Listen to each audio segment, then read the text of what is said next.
We have a question from Jesse. And Jesse says, I'm currently in week 3 of Easy Strength using the DJU.com, danjohnuniversity.com.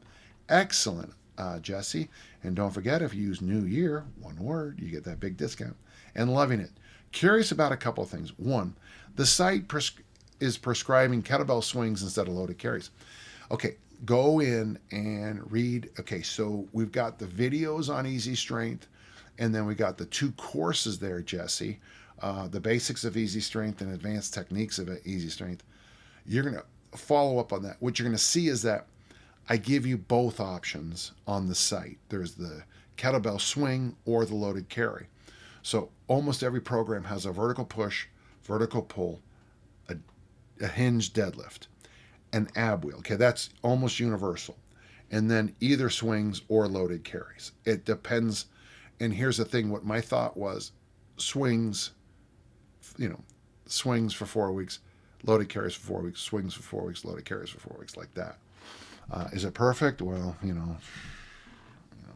what do I know? But I was wondering why it would default to that given how much I value loaded carries. I think I explained that okay. And here's the other thing, just do loaded carries like I do. I mean, I throw suitcase carries into. I'll do a couple sets of Olympic lifts and then just do a suitcase carry just to kind of reset in Tim Anderson's terms. I also love loaded carries, so have started incorporating a carry sequence drill as part of my warm-up. I take a relatively light kettlebell, 16 or 20.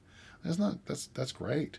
And do waiter rack suitcase with my right hand, then with my left. Repeat that one more time. That seem okay to you? Look up the word cook drill, COOK drill, and you will see me doing the exact same thing, my friend. I think it's a marvelous warm-up. In fact, Greg Cook recommends up to 15 minutes of it, which I think is fabulous. Number 2, was looking for some of the classic strength books you mentioned and stumbled upon Bill Hinberg's world-famous super strength training site.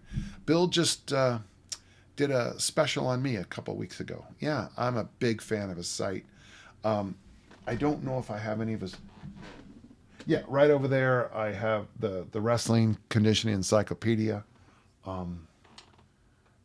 Got Hack is buried in here somewhere.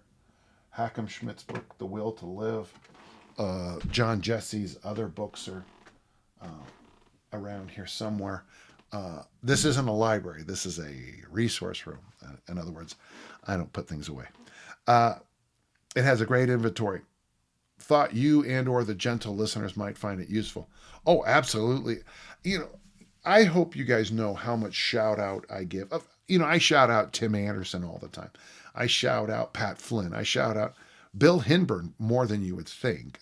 When I'm doing workshops around the world, I sell Bill's books constantly. I shout out Sarah Anderson. I shout out Ann Reese. Gosh, there's just so many people. And I know Josh Hillis. I drop his name all the time for fat loss. The thing I like about Bill is I think it does help sometimes to go to the source. Upstairs, I have some of those bent press books.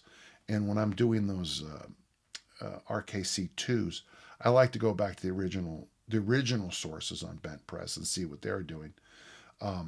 Because sometimes, when I'm at these RKC2s in the past, and they're explaining the bent press for 4 and 5 hours, and it's like, I got no idea what to teach. It's nice to go back to those original people who simplified things quite a bit. I think the key to understanding things is making it simple. And one of the things about Bill's site is there's the pioneers. If you get DeLorme's book, Progressive Resistance Exercise, many of you listeners will find it boring, but DeLorme is putting together what we would consider weightlifting. And then, of course, if you read Reg Park's books, you'd be like, there's nothing new under the sun. So